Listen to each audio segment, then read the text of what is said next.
Merci et merci Pierre et merci à tous.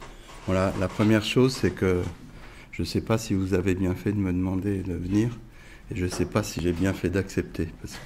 Je flippe en tout cas parce que moi l'impression que j'ai, c'est que ça fait 2 ans que vous y travaillez, que vous avez élaboré, que vous dites des choses superbes et très structurées, et que moi je vais me jeter dans le vide devant vous. Alors c'est pas franchement, et sans parachute en plus. Donc pour parler de choses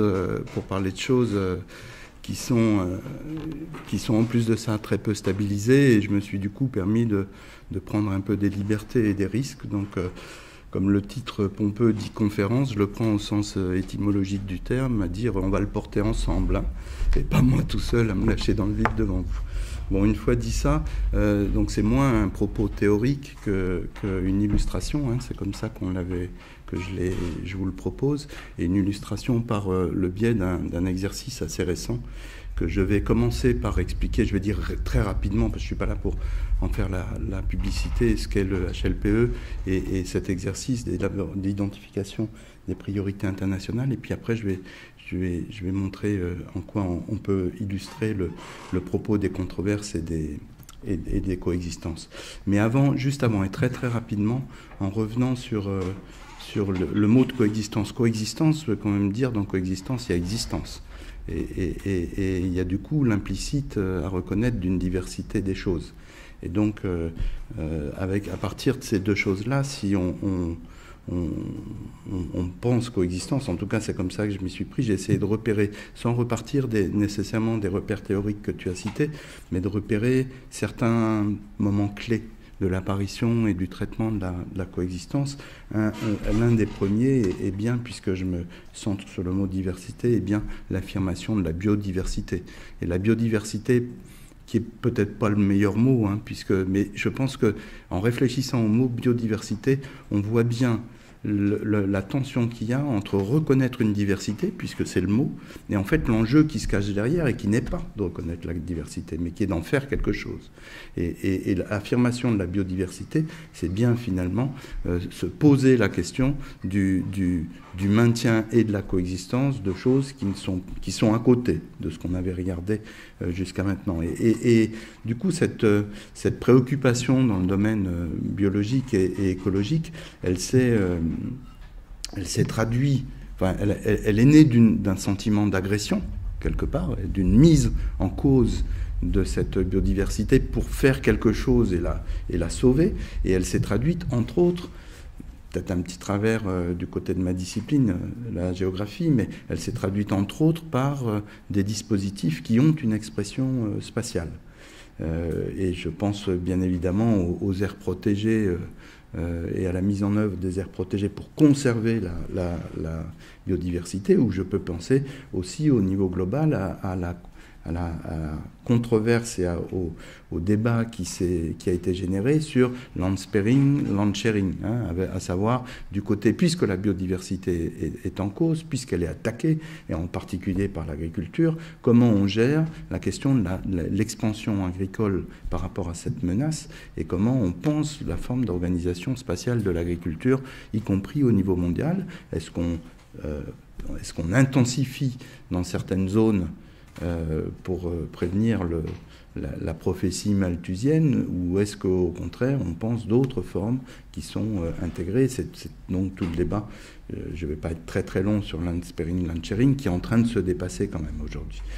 Le deuxième exemple que je voulais citer, c'est celui de la spécialisation et de l'intensification agricole, avec dans un premier temps effectivement le mythe de l'optimisation, de la maximisation, et en particulier par le contrôle, par la spécialisation et par l'artificialisation des modèles et des pratiques, et qui se met en place à différents niveaux. Au niveau d'une exploitation agricole spécialisée, je sais que c'est un des thèmes, donc je vais pas être qui va être abordé dans la journée, donc je ne vais pas être très très long, mais ça peut être au niveau aussi, donc au niveau d'une parcelle, au niveau d'une exploitation agricole, parcelle monoculture, exploitation agricole, spécialisation, insertion au marché, paysage avec des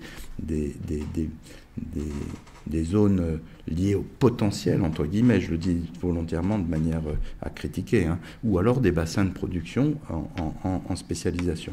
Y compris, et on a eu un débat intéressant dans les années 2000, 90-2000 aux Pays-Bas, avec ce terme, et je le déplace du coup de coexistence à ce que les Hollandais appelaient intégration-ségrégation à propos de la multifonctionnalité de l'agriculture. Et du coup, à savoir, est-ce qu'on va vers un modèle où on dit quelles sont les zones où on doit intensifier et les zones où éventuellement on met en défend, ils appelaient ça la ségrégation, ou est-ce qu'on va au contraire vers une intégration de différents modèles? Et c'était leur manière à eux d'avoir un débat plutôt normatif sur la question de la multifonctionnalité. On l'a aussi en France, quand on parle de zones à handicap naturel ou de zones de montagne où on va avoir des primes, on voit bien que la question du zonage, elle va marquer cette question aussi de la spécialisation, mais de l'effet rebond de la spécialisation également. Et puis, je ne vais pas pousser, mais je rappelle quand même qu'on a de nombreux éléments dans l'histoire de telles choses, à commencer par l'apartheid en Afrique du Sud ou par des questions au Proche-Orient où on a des questions d'appropriation du territoire, de marquage du territoire et de contrôle politique de la coexistence. Hein, quand on parle, est-ce que l'État d'Israël, est-ce que l'État palestinien existe ou n'existe pas et sous quelle forme par rapport à cette question de la coexistence, on voit à quel point en fait cette coexistence est déjà un acte politique avec une question par le contrôle des frontières et des flux de l'ensemble des questions de soumission ou dépendance hein, dans sa tension et de coexistence éventuellement de deux États ou de deux régions. Et puis,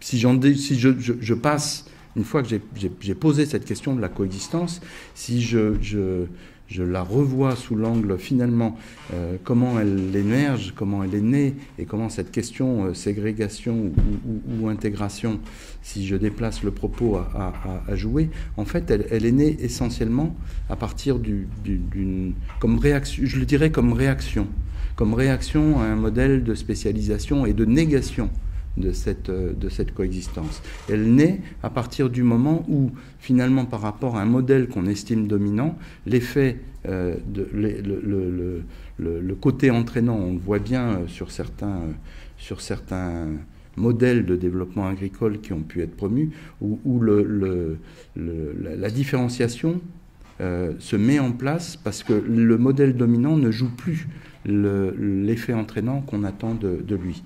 Il se met aussi en place cette rhétorique sur la distinction, la diversité et du coup la coexistence, parce que en fait cette spécialisation génère soit des externalités pour les économistes, soit des coûts sociaux qui en arrivent à ne plus être acceptables. Et du coup, c'est bien cette critique de la spécialisation qui va faire émerger une rhétorique autour de la diversité, autour de la distinction, autour de la coexistence.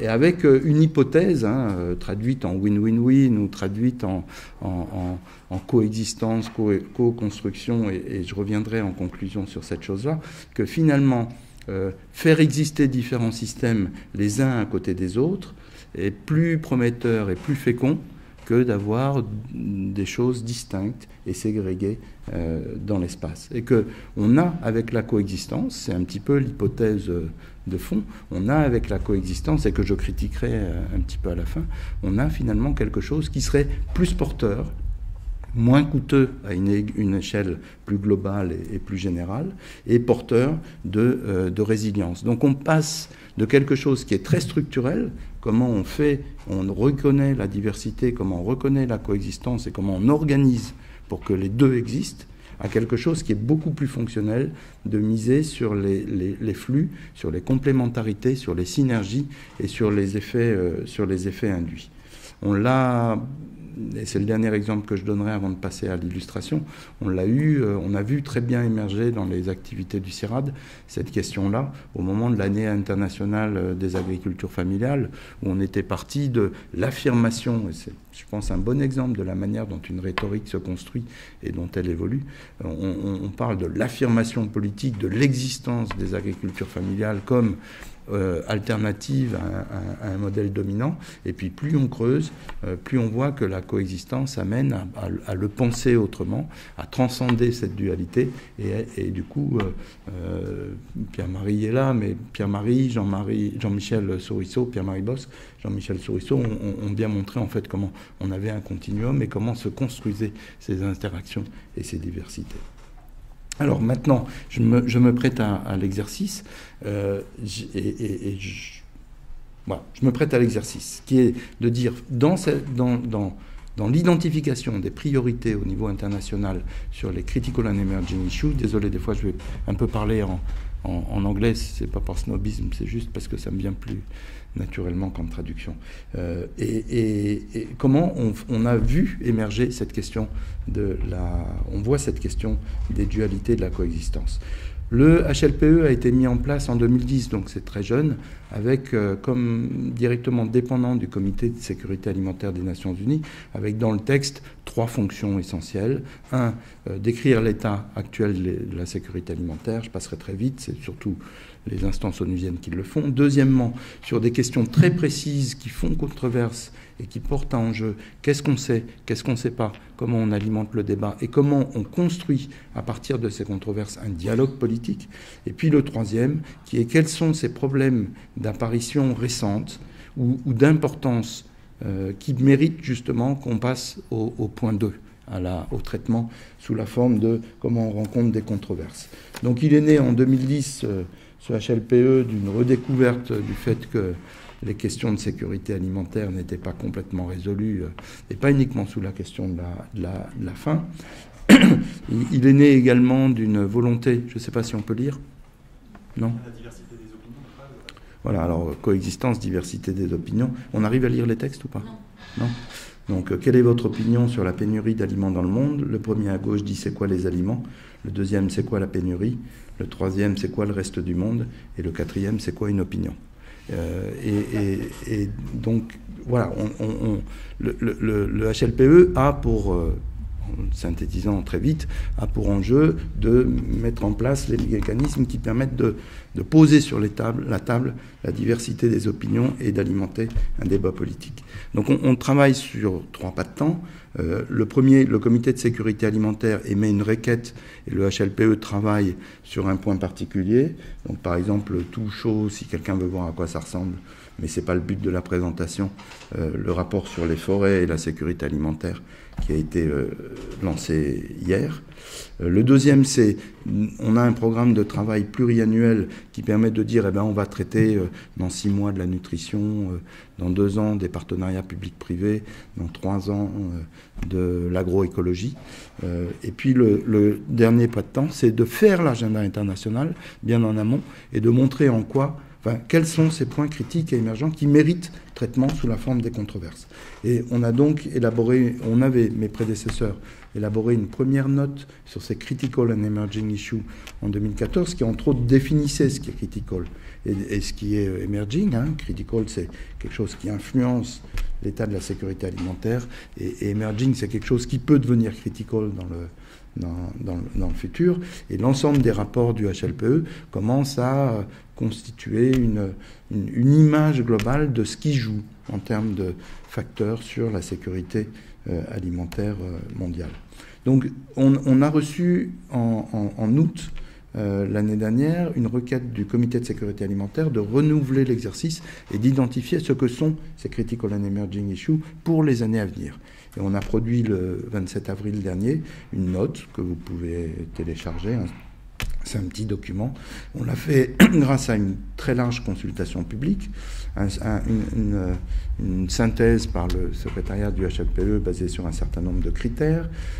On a identifié à ce moment-là thématiques, mais on l'a fait en s'adossant aussi à un certain nombre de conférences, à des rapports et des analyses de rapports scientifiques, au fait aussi qu'il y avait d'autres rapports qui avaient été déjà produits. Par exemple, changement climatique, on ne l'a pas inclus parce qu'il y avait déjà un rapport sur le changement climatique. On a fait un premier rapport qui a été revu par les pairs et donc on aboutit à ce rapport qui est publié depuis le 27 avril. Je ne vais pas décrire l'état de la consultation, mais tout ça pour vous dire qu'en fait, on a eu, en 2014, on avait eu 600 pages, on en a eu 900 pages de contributions de différents acteurs qui nous ont permis d'aboutir à cela. Alors ça, vous l'avez vu, vous ne l'avez plus vu, ce sont donc les 9 thèmes, mais comme je vais les illustrer à chaque fois, 5 minutes, donc je vais les illustrer à chaque fois par un exemple de coexistence, j'y passe. Voilà. Alors, le premier thème, c'est le fait d'anticiper la question brûlante des connexions entre ville et campagne. Alors, pour chacun des 9, j'ai illustré, non pas, je ne présente pas l'ensemble du texte que vous pouvez lire, mais un exemple ou une situation particulière. Et comme vous le voyez, j'illustre à chaque fois par une présentation très duale de la controverse telle qu'elle est présentée. Donc à la gauche, une segmentation très forte entre ville d'un côté et campagne de l'autre, et au contraire à droite, la présentation d'un continuum idyllique entre les deux, avec l'affirmation qu'il ne peut pas y avoir de campagne durable et vivable sans ville prospère, et vice-versa. Et puis cette illustration de l'atlas produit par le NEPAD et avec l'appui du CIRAD, et qui montre en fait que se constitue en Afrique non pas uniquement un certain nombre de mégalopoles, mais un tissu très dense et connecté de villes moyennes et de petites villes, de villes moyennes et de grandes villes, et qui constitue un continuum. Et donc la question qui se pose là est qu'on a posé là-dedans, est-ce qu'on continue à jouer sur les oppositions, sur la crainte de l'autre par rapport à l'un et vice-versa, avec une ville perverse mais motrice de changement, ou est-ce qu'on travaille sur les liens structurels entre ville et campagne et les questions que cela pose? Eh bien, évidemment, quand je formule la question comme ça, vous avez compris quelle est la réponse à laquelle j'amène. Je passe sur ça. Le deuxième, ce sont sur les conflits et migrations, avec le fait qu'à côté des efforts d'urgence de distribution alimentaire en cas de crise et de conflit, on a aussi des agricultures et des systèmes agricoles qui continuent à fonctionner et à produire, qui sont totalement occultés. Une estimation, par exemple, donne que dans le conflit syrien, la capacité de production aujourd'hui en Syrie est à peu près de la moitié de ce qu'elle était juste auparavant. Et donc comment coexistent ces deux systèmes, à la fois de distribution mais également d'approvisionnement agricole et alimentaire. Le troisième, c'est les inégalités. Alors il avait été déjà mis en évidence en 2014, mais il n'a pas été traité. Et donc j'ai pris l'exemple urbain avec cette photo à droite de coexistence de favelas et d'immeubles superbes, bien évidemment, au Brésil, et puis au contraire des images entre beaux quartiers et favelles complètement ségrégées à gauche. Mais on peut complètement transposer ça à une dualité en termes d'inégalité d'allocation des ressources foncières et autres dans le domaine de capital et foncier, dans le domaine de l'agriculture, avec différentes formes d'agriculture.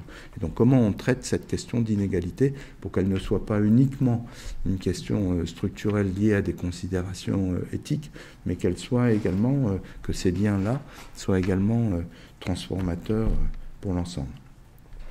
Le marché qui est la quatrième, avec l'affirmation du fait que le marché a beaucoup été conçu, a bloqué sur cette question de l'agriculture et des échanges agricoles, alors qu'on a aujourd'hui une explosion des volumes marchands, mais dans le même temps une coexistence dans pratiquement tous les lieux de marchés qui ont une vocation plutôt artisanale, mise en concurrence avec d'autres flux. Et donc du coup la question qu'on pose, c'est comment repenser complètement les structures de marché, non plus uniquement en fonction d'objectifs qui seraient liés aux échanges marchands, mais en fonction d'objectifs qui seraient liés à la sécurité alimentaire. L'agroécologie est le cinquième des thèmes mis en avant dans un débat où agroécologie sur la scène internationale n'est pas complètement entendue comme agroécologie sur la scène française, et où a émergé beaucoup, enfin je pense qu'on va en parler dans la journée, une opposition et une dualité entre un modèle qui serait monospécifique, intensifié, misant sur l'optimisation, ce que vous avez à droite, et de l'autre côté sur la diversification, l'organisation des flux et les complémentarités, en particulier entre espèces, que ce soit du push-pull en phytopatho, que ce soit de l'agroforesterie, que ce soit dans des modalités plus ou moins contrôlées et maîtrisées, comme la photo d'une agroforêt que vous voyez complètement à droite, que ce soit au niveau de la parcelle ou de l'atelier d'élevage, ou que ce soit au niveau d'autres échelles, comme ici au niveau paysager, avec toujours cette question de voir comment on spécialisait d'un côté ou au contraire on jouait sur les flux et les complémentarités de l'autre. On l'a dans le domaine de l'agrobiodiversité et de la gestion des ressources génétiques à des fins et en particulier la question de la coexistence de systèmes et de pratiques semencières et de sélection complètement différentes, avec la question bien évidemment derrière ex situ, in situ, mais avec la question de la coexistence de systèmes semenciers plutôt industriels ou alors de sélection paysanne.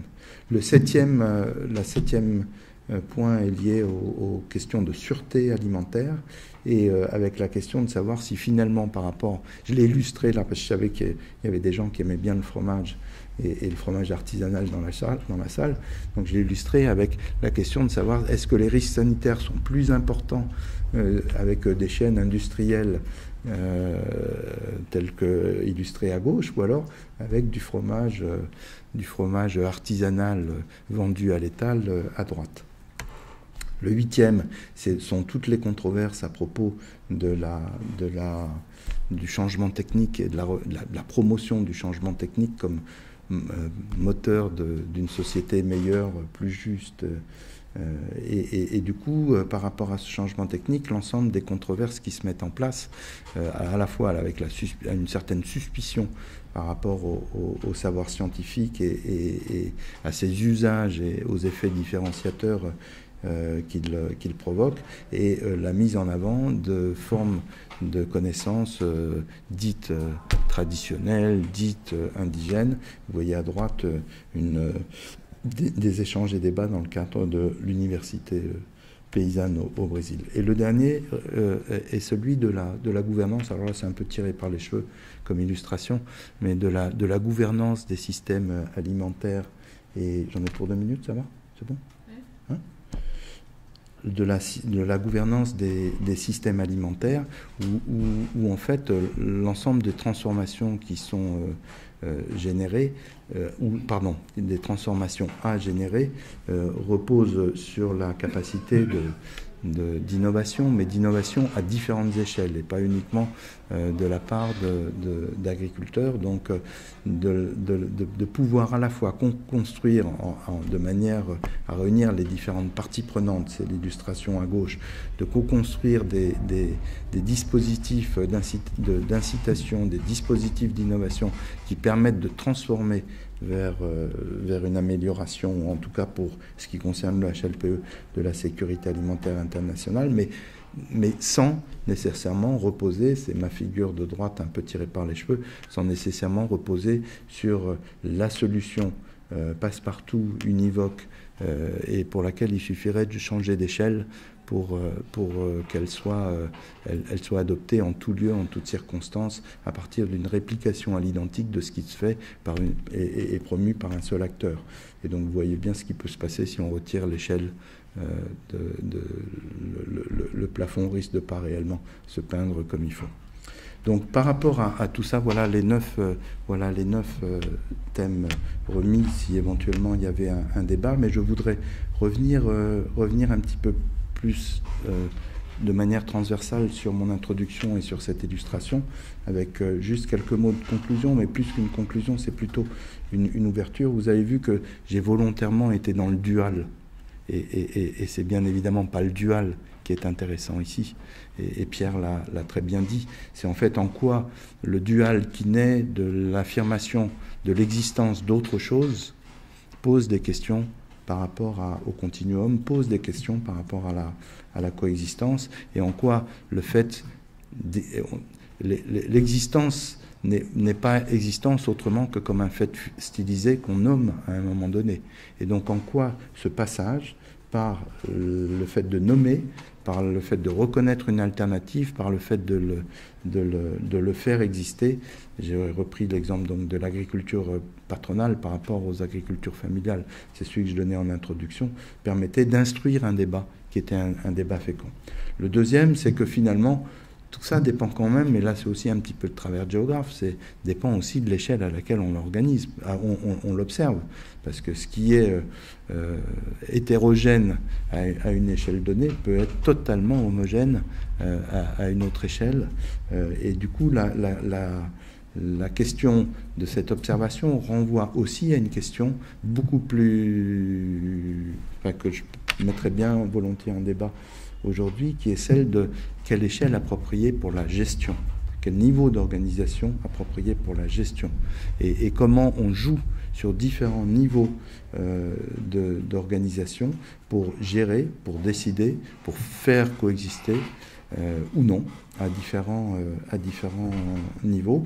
Dans le cadre très précis du HLPE, tous nos rapports s'accompagnent de recommandations qui visent l'international, avec des cadres à mettre en place au niveau international, que ce soit des cadres de régulation, des cadres d'analyse, des normes à faire respecter au niveau international, vise aussi à stimuler l'élaboration de politiques au niveau national, ou au contraire à stimuler, pas au contraire d'ailleurs, en complément, l'élaboration de dispositifs au niveau national. Et je terminerai en disant qu'en fait, peut-être que cette affirmation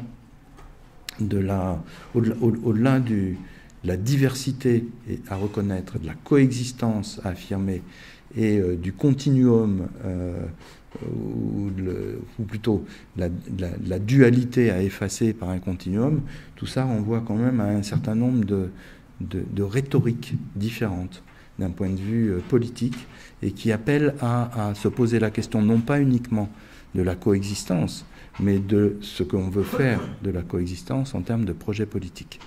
Et du coup, alors il y avait le terme gouvernance dans une des bulles du cadre générique que proposait Pierre. Il y a gouvernance, il y a gestion, il y a est-ce que la coexistence est un objet qu'on veut gérer en tant que tel, de manière explicite. Et il y a au moins trois, ça ne l'épuise pas le sujet, mais moi je vois au moins trois rhétoriques par rapport à ça. Il y a des fois un rapport de force qui s'instaure, parce qu'un des deux modèles, on n'en veut pas, on veut l'éliminer. Et quand je reprends la métaphore, enfin l'exemple du conflit israélo-palestinien, il y a tout simplement une partie qui ne veut pas de l'autre et vice-versa, alors qu'il y en a d'autres qui veulent coexister. Voilà. Pas la peine d'aller plus loin. Deuxièmement, il y a des fois la coexistence ou la gestion de cette coexistence est perçue comme quelque chose qu'il faut promouvoir parce que l'on ne peut pas tout de suite aller vers l'idéal, et que du coup c'est une forme de transition, et on cherche à faire évoluer et organiser la transition de chacun des modèles stylisés de manière combinée. Et puis il y a une troisième rhétorique qui est de dire nous voulons vraiment la coexistence et la diversité à terme, parce que c'est un gage et un support de résilience. Et donc dans ce cas-là, il faut, enfin, j'invite à bien regarder les échelles auxquelles on peut agir, les complémentarités d'échelles auxquelles on peut agir, et les formes d'action qui sont pertinentes à chacune de ces échelles. Voilà. Et si jamais, indépendamment de ce regard et de cette illustration, vous êtes intéressé, tous ces rapports-là sont téléchargeables. J'en fais pas la pub. Merci Patrick. Je vous propose un temps d'échange maintenant avec Patrick, à la fois pour les questions d'éclaircissement, mais aussi pour déjà de mise en débat du propos qui est tenu, et les perspectives auxquelles Patrick nous invite.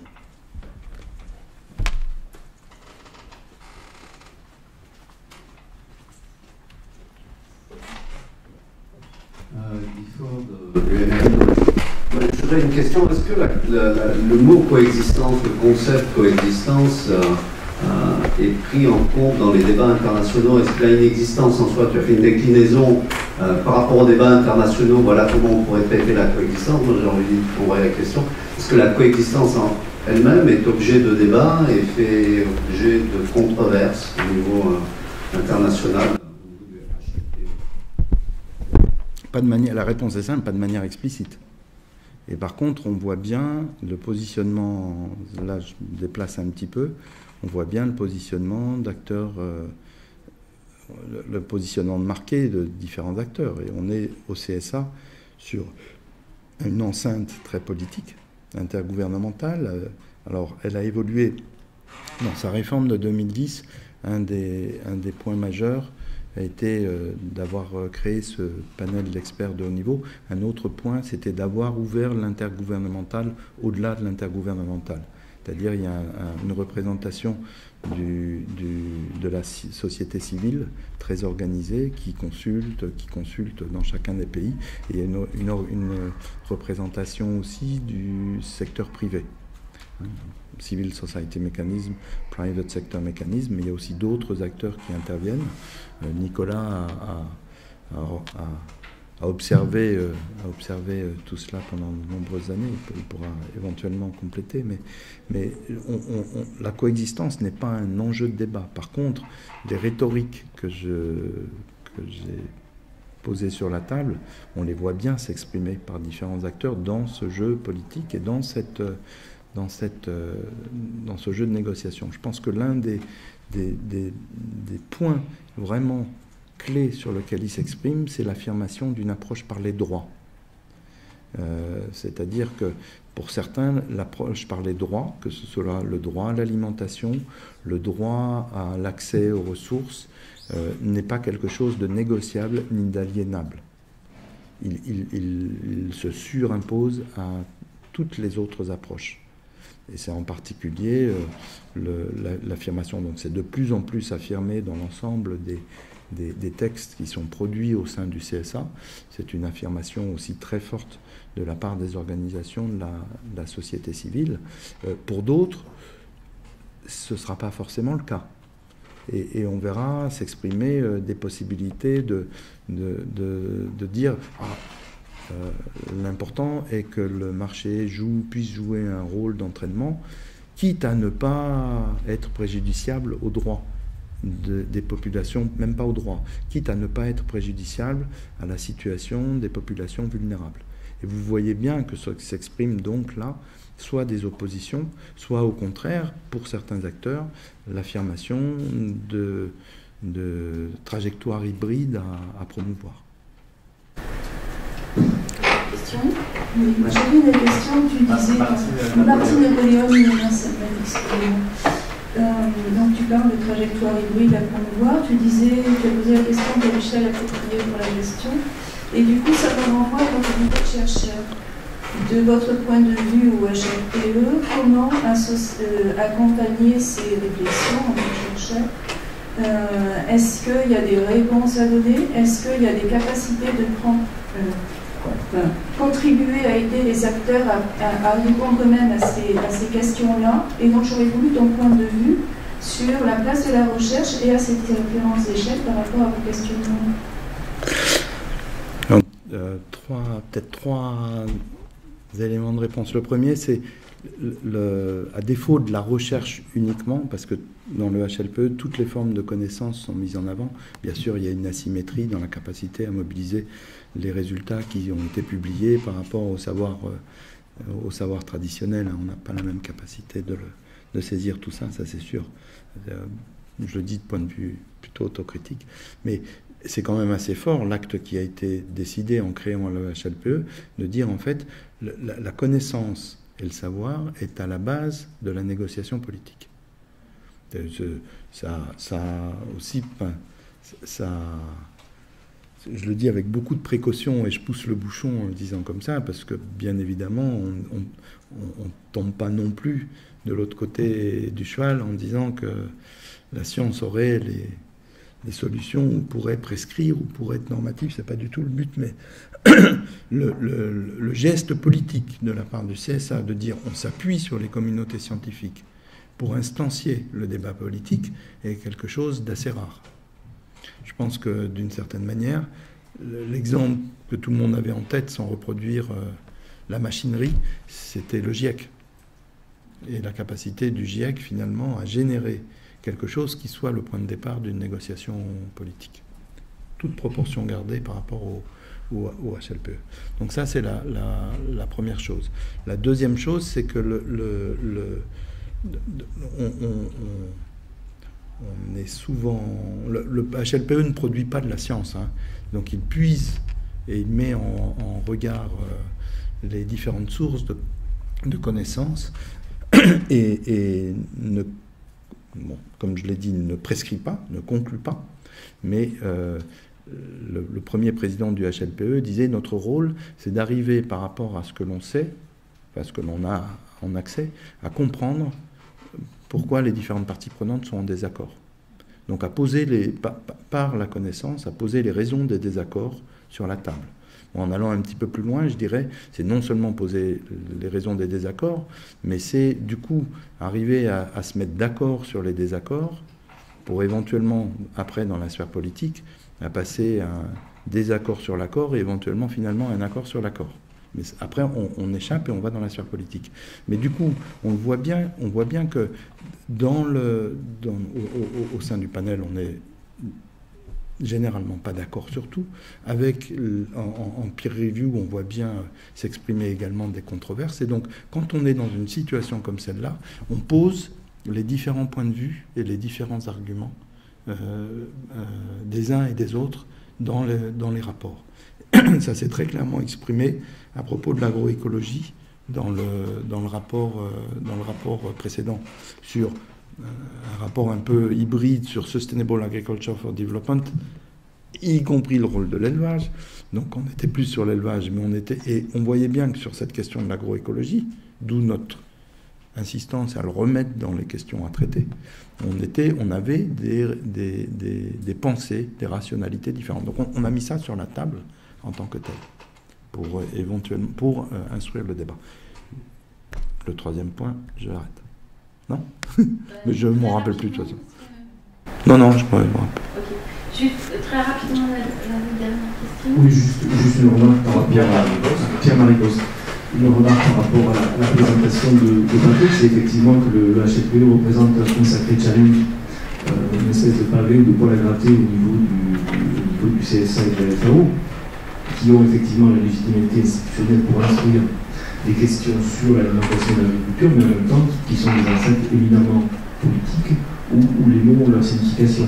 Et donc, moi, il me semble que par rapport à ce débat sur les formes, il est important de revenir à des sphères dans lesquelles on peut définir les choses clairement, d'une part la sphère académique, et ensuite de bien faire attention à qui parle, et très souvent les termes n'ont pas la même acception selon qui les prononce, qu'on soit un responsable politique ou un responsable social ou un responsable ONG, le terme de petite agriculture, d'agriculture paysanne, d'agriculture familiale, de smallholder vont avoir des significations différentes. Donc je pense qu'il est important de bien savoir de quoi on parle. Et deuxièmement, plus sur le terme de dualisme est revenu très souvent dans ton exposé, dans la présentation de Pierre. Moi, il me semble qu'au-delà du dualisme, il y a effectivement cette question de continuum, et il est aussi important de caractériser des idéotypes qui sont autant de points de repère, et non pas des éléments figés ou des tiroirs dans lesquels il faut faire rentrer la réalité, mais des éléments pour penser cette réalité avec des points de repère qu'on essaie de caractériser de manière un peu idéatique. Je peux réagir très rapidement? Bon, Pierre-Marie ne l'a pas dit, mais a été le responsable du rapport du HLPE numéro 6 sur la petite agriculture, pour faire simple. Mon troisième point de tout à l'heure, du coup c'est l'occasion de le dire, ce qu'on revendique au niveau du HLPE, c'est de travailler en totale indépendance par rapport aux politiques. C'est-à-dire on reçoit la requête, on travaille en totale indépendance et on livre le produit. cette bulle de production de l'indépendance est drôlement importante par rapport à la question de Martine tout à l'heure, de comment le scientifique peut construire quelque chose. Pour illustrer, je vais complètement, encore 2 phrases et après j'arrête, je vais complètement dans le sens de Pierre-Marie sur on sait à quel point c'est difficile de définir la petite agriculture. Le dernier rapport, c'est la forêt. Il y a 1660 définitions différentes de la forêt dans le monde. Ne serait-ce que de savoir si on considère que les plantations en soient pas. Donc on a produit une définition et une typologie adaptée à la question de la sécurité alimentaire. Mais cette terminologie, cet effort de terminologie auquel invite Pierre-Marie, je souscris vraiment très fort, parce que, c'est la capacité à dépasser. La dualité, elle naît du besoin de reconnaître une réaction A. La terminologie est nécessaire pour traduire le continuum et produire des catégories qui soient actionnables pour passer uniquement de cette description de la diversité à quelque chose qui soit réellement un acte de gestion, de décision et de transformation. Et c'est en ça que peut-être la coexistence est intéressante sous cet angle de la terminologie, mais d'une terminologie qui soit actionnable. Merci Patrice.